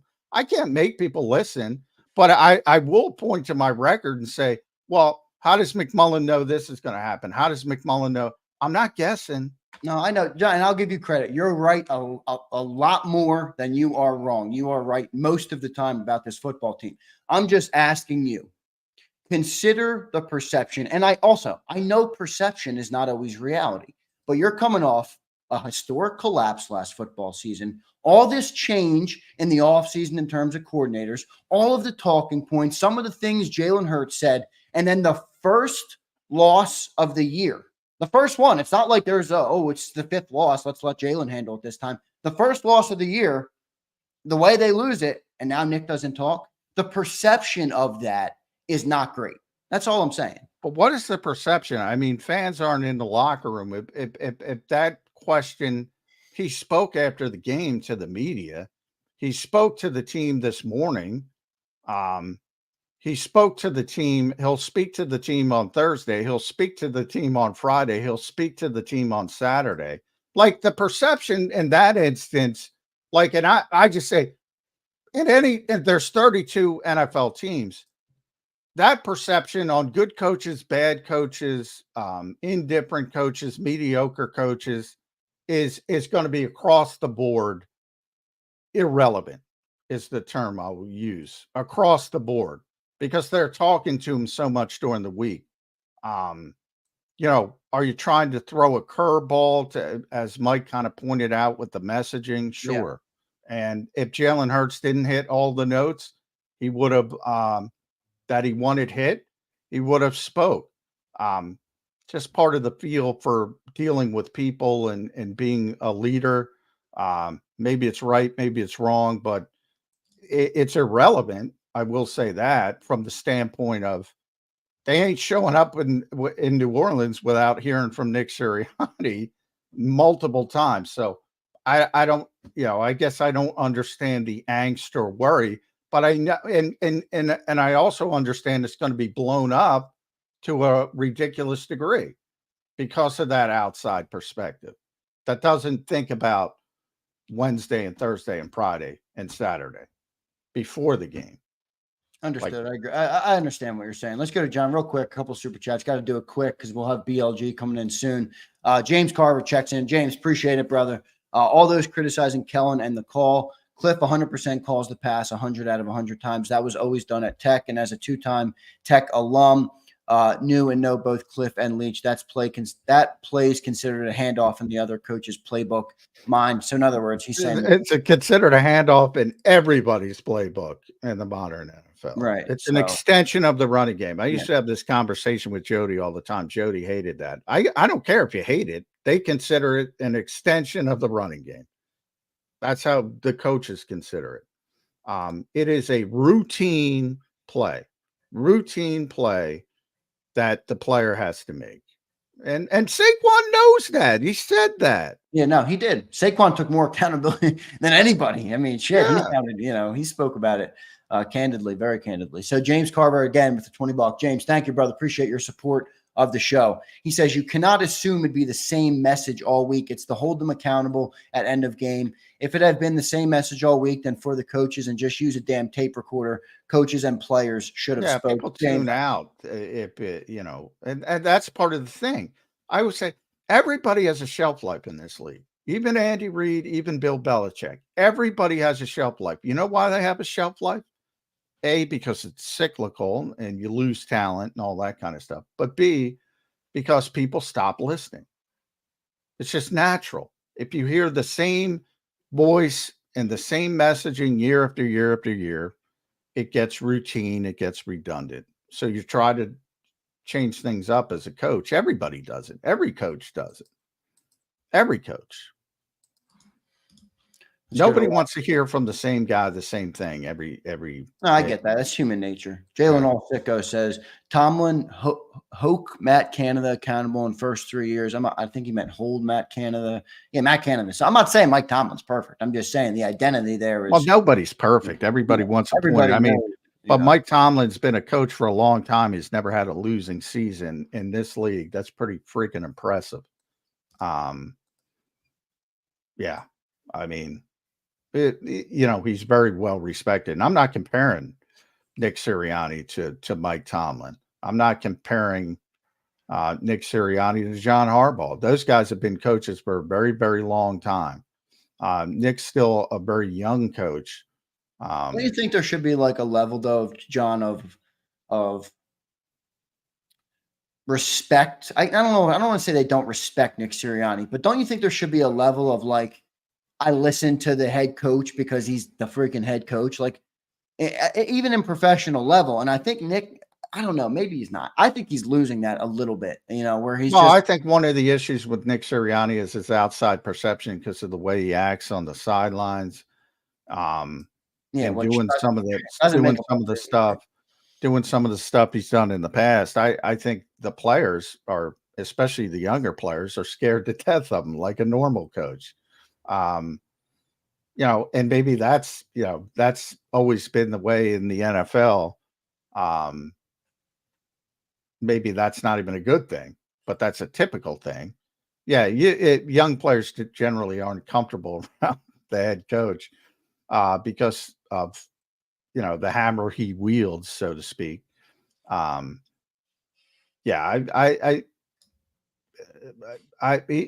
of the stuff he does on the sideline has done in the past has grown to a degree where I think people don't realize, like, he's not a disciplinarian or that kind of case. I mean, that dude screams a lot. Nick Sirianni. I would lean towards probably too much. If you had a bet, Johnny Mac, from an objective point of view, does Nick Sirianni, is he going to be the head coach in 2025? No. I've said that from day one when they made the shifts that they did. But I blame that on Jeffrey Lurie. I do as well. I think they're going to make the playoffs.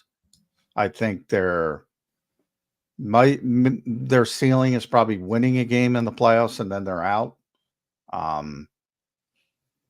And then I don't think that's going to be good enough considering the expectations. And it's definitely not going to be good enough when they do get eliminated, if they lose in a convincing fashion. But I blame 100% of that on Jeffrey Lurie. 100% of that for allowing this to go the way it's going. One of the things Nick Sirianni gave up play calling in week 9 of the 2020 NFL season.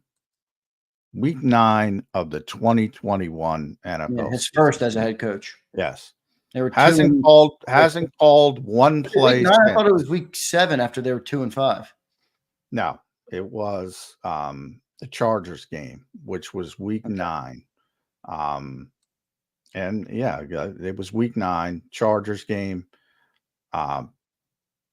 That's when Shane Steichen took over. Ironically, they lost that game, fell to 3-6, I believe, and then kind of took off, made the playoffs, and everything else is history. Last year, he never took the play calling from Brian Johnson. Helped him a lot when it came to preparation in game planning, but he has not called a single play since week 9 of the 2021 season. And he got asked, did you consider overruling Kellen Moore in week 2 of the 2024 season at 1-0 and leading the football game and going in to secure the football game, and he got asked. And why did he get asked that? Because Jeffrey Lurie set up this atmosphere. I'm not blaming the question. Jeffrey Lurie set this up. Now, why would Nick Sirianni take the play calling when you're 1-0 and you're about to be 2-0? You're winning in the game. You're at the 10-yard line, I believe. Oh, no. I'm going to overrule Kellen Moore. Yeah, not happening. Jeffrey Lurie, man. And he should have expected that was going to happen. And Nick didn't handle it well because he was frustrated. And he should have known it was coming. It's a bad setup. It is a bad setup. Back to the play down at the end of the goal line here. Hey, check some of the super chat. Appreciate it, brother. Thank you guys for the support in the channel, in the chat today. Appreciate all you guys. Hit that like button if you're enjoying the fiery Birds 365 today. Was not a fan of the call to kick for 3. They had to score a touchdown to win either way. And if you don't convert, it's a longer field than the 30-yard line. Yeah, but I think at that point, then you might be settling for being okay with going to overtime because, you know, it might have been at the 10. I think that's where they were, right, John? They were at the 10-yard line. So it would have been a 90-yard drive instead of whatever. They got it at the 25. So you would have gained 15 yards, but then they would have been able to tie the game with a field goal, you know, and you might be settling for overtime there. So, you know, maybe you'd prefer that, I guess, than them marching down and winning. But, you know, I don't know. I can understand every angle to this. Everybody can tie themselves in their particular favorite pretzel. Bottom line is if you catch the football, game's over. And none of these discussions are needed. Is anybody going to say, "Oh, Hurts makes the right play and you win 24-22"? Then all these discussions happen, but the Eagles get the win. Or if the defense stops them and they never score to put the ball in jail. I mean, there's no law against the defense picking up Saquon Barkley. There's no law against Jalen Hurts picking up the defense and Saquon Barkley. It just makes it more difficult when the other people, when the dominoes go the way they go. But yeah, everybody can pick somebody else up. And the defense could have picked up Saquon. Jaylen could have picked up the defense. But the whole crux of the matter is routine play, catch the football. None of these discussions are being had. Oh, I lost you. I don't know if you're muted. I got it. My bad. I muted myself. BLG not with us yet, John. He might be catching up on some sleep from the Monday game. So if we can't get him today, we'll get him up sometime later in the week. Brian Pumper checks in with a super. Brian says, I don't think these similar plays we saw last week from 2023 came from Nick. This might be a QB1 thing, 3rd and 9 and a quarterback draw, Jalen Hurts. John, any merit to that? I was trying to text BLG. What? No, let me read this. Well, he said, I don't think these similar plays we saw from last week from 2023 came from Nick. This might be a QB1 thing, 3rd and 9, quarterback draw, Jalen Hurts. I do think you see some plays that look similar. Is any of that on the quarterback who now kind of has some of the role at the line to call certain plays or to check out of certain plays? Well, he's got more autonomy, but yeah, I mean, it's Kellen Moore's. It's definitely not coming from Nick.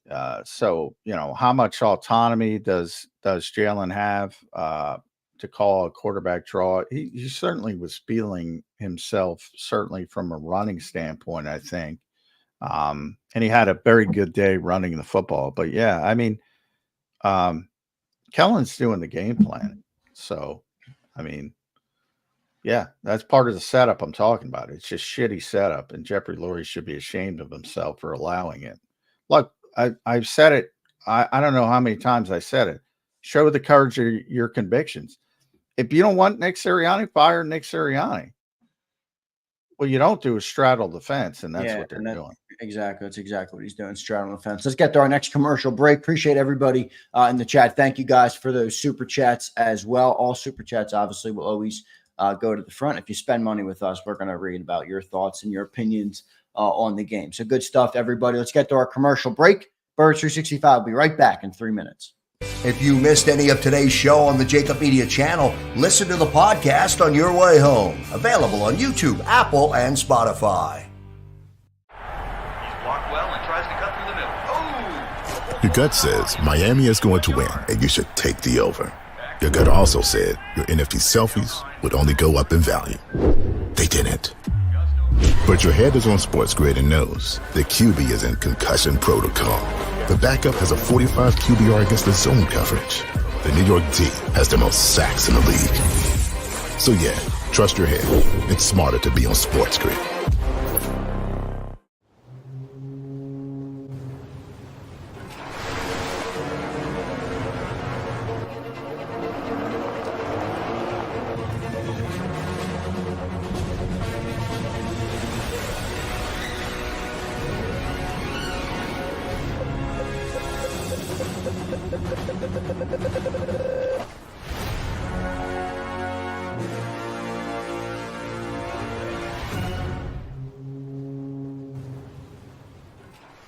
Score and save in Southeastern PA and Delaware with Colony Pools this football season, and let the experts close your pool with a custom Merlin safety cover in green for the birds. And if you join our Winter Watch team, we'll give you another 20% off, and Colony Pools will handle it all. Keep your tiles on your pool, not in your pool. Fly with Colony right now, Birds fans. Visit flywithcolony.com. Hi everybody, my name's Jason Lombardi. I'm an inspector at DryTech. At DryTech we offer 3 major services, the first one being basement waterproofing. The second service we offer is foundation and structural repairs. And then the third service that we offer is mold remediation. If you feel you are having a waterproofing issue, give DryTech a call or check us out online.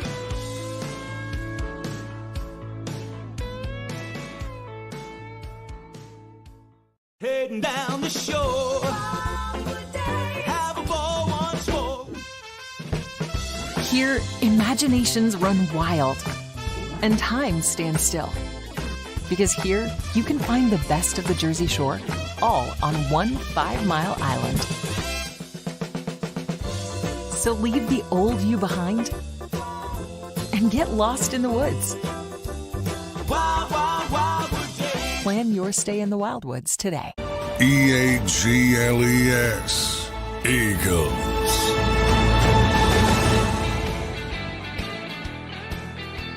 Welcome back in, everybody, to a Wednesday edition of Bird 365 following that Monday night football game. Eagles now 1-1 on the season with, John, I think a tough gauntlet of 2 games coming up, here with we're going to New Orleans. It looks daunting now. Now all of a sudden. For the season, we're like, that's a win. That's a win. You told me this Saints team is pretty good. They have some good players. Yeah, to Colin's point, too, it's a really, really difficult place to play. Yep. So that's part of it as well, being on the road. Yeah, I mean, now, it works both ways. I think people overreact to the Saints' good start. Part of it is Carolina, but they were really impressive in Dallas. So, coming in very small sample size, 3rd-ranked offense. Shockingly, they're not first. 3rd-ranked rushing offense, 11th in the pass, number 1 in points per game, which is the most important part. 2nd and 3rd down offense, 2nd in red zone offense. So they're playing well. You can only knock down the pins in front of you, and they've done that so far. And the Eagles haven't looked good defensively. But I will say this, a glimmer of hope, since it's been Pessimism Wednesday. The Eagles are 3rd in 3rd down defense and 5th in red zone defense. So for all the terrible numbers, and they're terrible, total defense, rush defense, pass defense, yards per play, points per game, situationally, which is sort of the bell cow of Vic Fangio, they've been good for the most part. Can that sort of grow out to everything else? We'll see. But they have been much better situationally as expected. Yeah, and that's part of what Vic Fangio wants to do, right? I mean, they're going to get yards between the 20s, but if you can keep them out of the end zone, you can win a lot of football games. And they haven't given up, tons of points. Even in the Green Bay game, they gave up 29, but they had 3 turnovers and 2 of them were inside their own red zone. So I thought they were all right in terms of points allowed, but really the whole league has been pretty low scoring. Yeah, right defense now. impressive. No matter what they do, a lot of that has to do with quarterback play.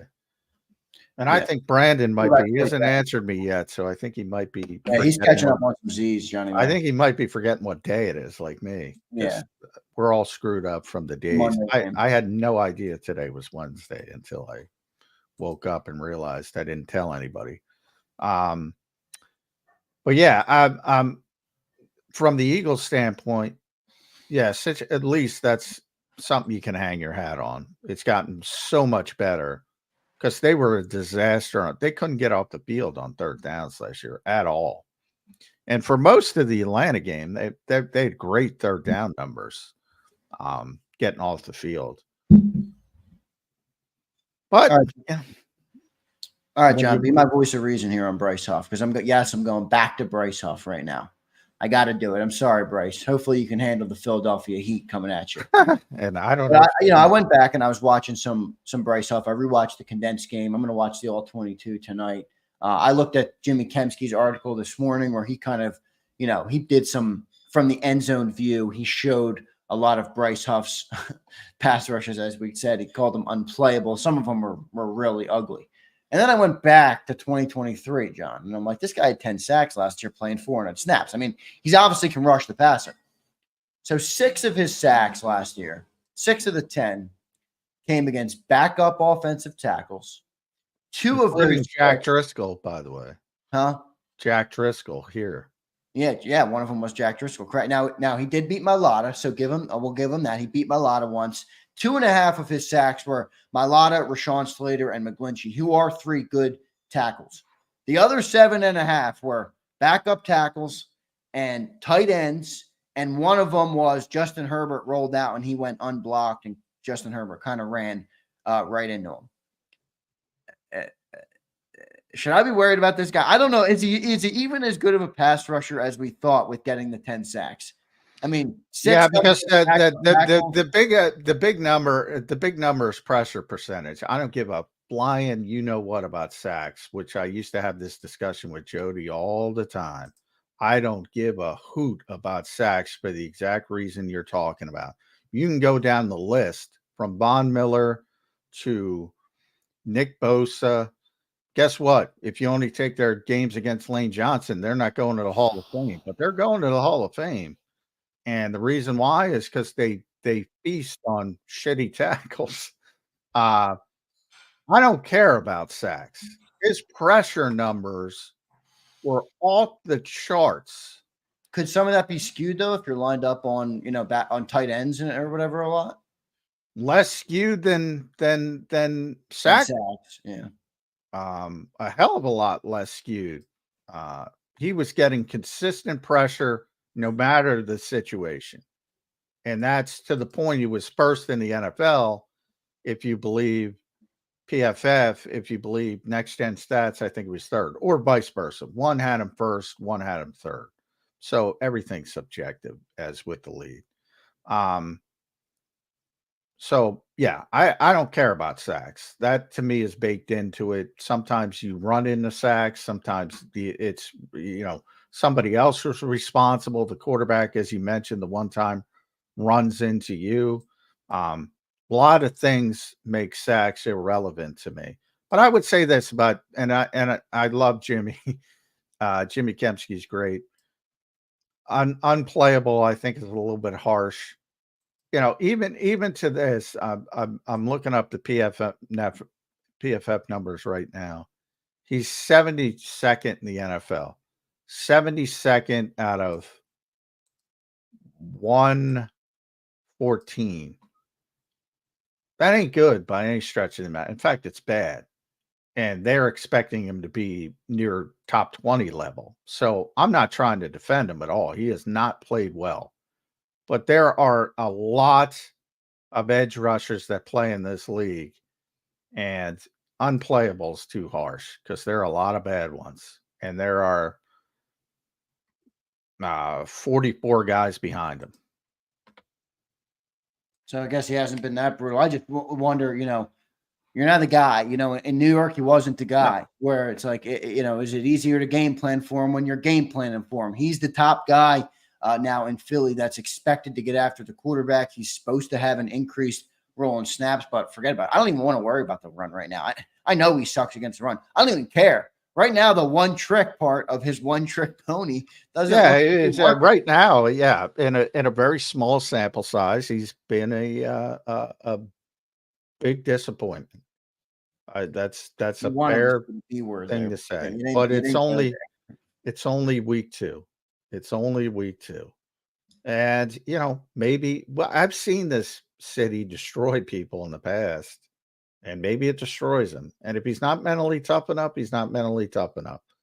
Yeah. I mean, from what I hear from him, I get it might be hard, but he does seem like a guy that would be able to, He's been accountable. He stands and he talks, Yeah, and I just feel like he seems like a hard-headed guy in terms of like he can handle a little bit of criticism. I don't know. Maybe he can. You're right. Maybe it's this city is, the pressure is.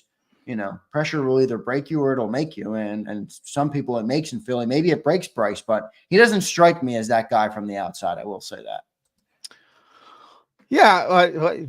I don't blame anybody for worrying about Bryce Huff at this stage. All I'll say is I'm not going to make the grandiose proclamations like I started the show with. It's 2 weeks. A lot of people have had 2 bad games and rebounded and figured it out and gotten better. Yeah, and he is learning bad games. Remember when we signed him, it took him I think 6 weeks really to get going in that 22 year, and he exploded for 18 sacks that year. Yeah. So and I'm not expecting Hassan Reddick production in 2022. Anybody who projected that, you're blame yourself, I would say. That was one of the great defensive years in Eagles history. And Hassan Reddick of 2023 wasn't Hassan Reddick of 2022. So, that's part of the reason the Eagles didn't want to pay him $25+ million. But he's got to play better. He's got to play better because it doesn't look like the upside is there with Nolan Smith. We know Josh Sweat will be a certain level of good, but I don't think he's, too. Yeah, he can't be your top pressure guy. That's not what he is. I brought up Emmanuel Acho. Emmanuel Acho saying, well, Vic in when he was criticizing Howie Roseman, Vic in Chicago had Khalil Mack at yeah, he did. You don't get defensive player of the year. So go get a defensive player of the year. Doesn't work like that. So, everybody's got to get better, starting with Jalen Carter, I think is the bigger problem, to be honest, because he's got to get high level better. So you're more concerned about Jalen. Are you more concerned about Jalen Carter at this point or Jordan Davis? Jalen Carter. Really? Look, I'm concerned about both, so don't get me wrong. But I will say Jalen Carter's in year 2. I do think he'll thrive more if Jordan Davis is able to eat up the blockers like he's supposed to at that nose position and make an impact. I'm concerned about Jordan Davis. He's in year 3. Like the conditioning stuff, like that should be so far behind him. He should be showing the power and why he was drafted so high for a guy that can't get after the quarterback. Well, I agree, but he's not. My point of I'm worried about Jalen Carter because Jalen Carter's got to be the defense guy more. Yeah, he's got to be the guy. He's got to be Chris Jones. He's got to be. I don't want to say Aaron Donald, but he's got to be that guy. He's got to be Jeffrey Simmons in Tennessee. He's got to be even on a shitty team. He's got to be Dexter Lawrence in New York, who just wrecks defenses, offenses. He's got to be that guy. And he doesn't look like that guy so far. And that's a disappointment to me. Because obviously he's incredibly gifted. So when guys who are that gifted don't perform, it generally doesn't have to do with that part of it, the traits, the athleticism. It has to do with other stuff. And we're talking about, him getting benched for a series as a punitive measure, maturity, things like that. Some of the concerns of him coming out, you can start to see, all right, maybe some people were right about those concerns. Because generally when people are that gifted, they're not going to fail because of their physical gifts. They're going to fail for other reasons. So that's why what the Eagles need out of Jalen Carter, that's why it's a bigger deal for me, because they need him to play at an all-pro level. All-pro level. And he's not even close right now. Yeah, this defense is a concern, John. I mean, look, I do think those numbers were good with the red zone and what was the other one? Third down defense. Third down, yeah, third down. Those are promising numbers, but overall, if you're in the NFL and you can't stop the run and you can't get after the quarterback, forget all the other numbers. You're not going to win a lot of football games. And right now, those are the two biggest concerns with the defense. And by the way, the whole run defense thing. That is a trend with the Vic Fangio defenses. Miami defense. Oh, yeah. Well, that's built into it. They don't. Yeah. That's literally built into it. I mean, that's part of it. They're willing to give up some rushing yardage. And yeah, that's part of it. That's part of the theme of it, because they want the extra guy in coverage. I always say we always talk about the +1 in, if you ever listen to me, listen to this. +1 in the run game with the quarterbacks. The whole Vic Fangio scheme is based on the +1, the extra defender being in coverage, and they're willing to give up a little more in run support to keep that guy in coverage. Which is part of the reason they drafted Jordan Davis, right? Yes. To manage the run better. Yes. And by the way, I just looked it up. 115 defensive tackles graded so far through week 2 who played enough to be graded by PFF. Jalen Carter, 107. Oh, my 115. Goodness. That low. He's been that bad. Yeah. Is Jordan Davis listed there? Yeah. Jordan is, let me get Jordan. 107? 107 of 115. Now, part that he was really bad in the Brazil game. And again, it's a very small sample size. It'll correct itself. He's not going to be that bad, but he was very bad in that game. So I hesitate this early, but he's 107. Jordan Davis is 54th. Milton Williams is 57th of the interior guys. I think Milton Williams has been the best one. Now, he did have the splash play, but no, he had the splash play, yeah. But I mean, they're even basically. Jordan's at 58.4, Milton's at 58. They're basically even. So it doesn't even matter. And Milton's been better obviously as a pass rusher. He's got a much better grade.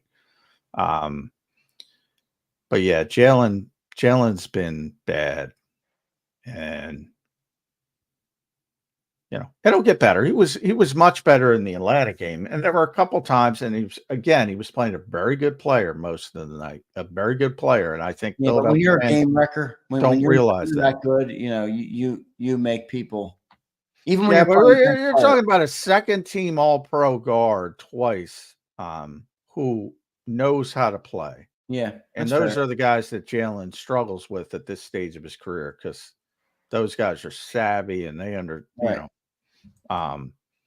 so he was better, and there are a couple nice pass rushes, and he'll get better because he's just too gifted. But for where he's got to go, I'm more worried about Jalen Carter. Not that he's going to be a worse player than Bryce Huff, because he's not going to be. But from what you need, I hope I'm making this clear. From what you need out of Jalen Carter, that's a bigger concern. Yeah, no, I know what you're saying. More of the defense relies on what he's able to do, and if he can't do it, nobody's gonna be good on the defense. John, it's week 2, so I guess I'm still overreacting on this defense. I can't help it. I've seen too much ugly with it right now to not be overreacting at this point until they prove to me otherwise. If they continue on this trend, John, do you think the Eagles will finally move off the Vic Fangio scheme? Boy, I hope so. I don't think it's going to happen, but the whole plan is for Vic this to be the last stand in his coaching career. Well, he better do something. He better do something quick then. But yeah, I mean, look, a lot of it has to do with the head coach, and if the head coach gets fired, then at what point, are you going to anoint another head coach and say, but you have to play Vic's defense? They might do that. Jeffrey's done it. He doesn't seem shy setting up the way he set it up. So it's possible. Obviously, the next coach, whoever that would be, has to take Stoutland. And nobody's going to complain about that. But yeah, I mean, I don't think it's coming.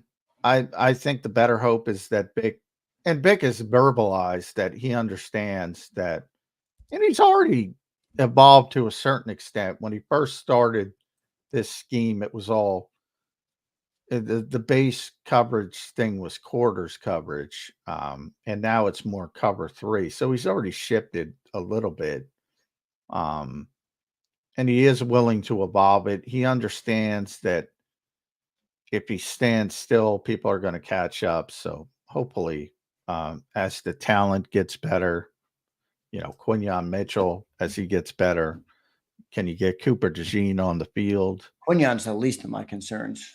Yeah, he's played very well. Quinyon. Yeah. I mean, look, he's a rookie. There's going to be some plays where he's not perfect. I mean, yeah, he's not him to be the leader of the defense or the guy that makes every play. I think he's been very good early in his career. Right now, he's on a good trajectory. Yeah, I think people should be very happy with Quinyon Mitchell. I am. I think he's going to be great. But I still hear the people that say move him around. With all due respect to Isaiah Rodgers, I know everybody loves him. Like, I just don't care. I'm keeping Quinyon outside, and if he can't play in the slot, he can't play. Simple as that. So, and hopefully they get to Quinyon and Cooper DeJean, and everybody stops talking about that. Because I'm not moving Quinyon. John, let's get to just real quick, 5 minutes left in the show today. I appreciate Mike Gill. We had a good debate earlier on the show. I thought we had a great show today coming out of the tough Monday loss. This team is 1-1. They got to get back on track here before this week 5 bye week. What will they be going into the bye week? Some are thinking it's 1-3. I don't know. We will see what they're able to do. John, let's just get into some of the news. Any updates from an injury perspective on A.J. Brown yet? Anything on that front? Other injuries on the team? Just any Eagles news, and then get into the schedule for the week. I'm going to get down there today, so there's going to be a status. They're having a walkthrough. It'll be an estimated because of the quirky week again. Yeah, right. So it'll be an estimated. I don't expect A.J. Brown to play this week. So that's the most notable, and that becomes a really difficult situation because this is a game where you probably have to win a shootout. And with AJ, you say, oh, they can win a shootout. Without AJ, I don't know if they can win a shootout. So this is a very difficult week to not have AJ Brown. Not that every week I constantly talk about it is a difficult week, but especially this week. So the defense will really have to step up, but we'll get a better indication. And I don't expect them to be estimated as practicing. It will be an estimation today. I forget who said he was going to miss a couple weeks. Somebody on the broadcast. And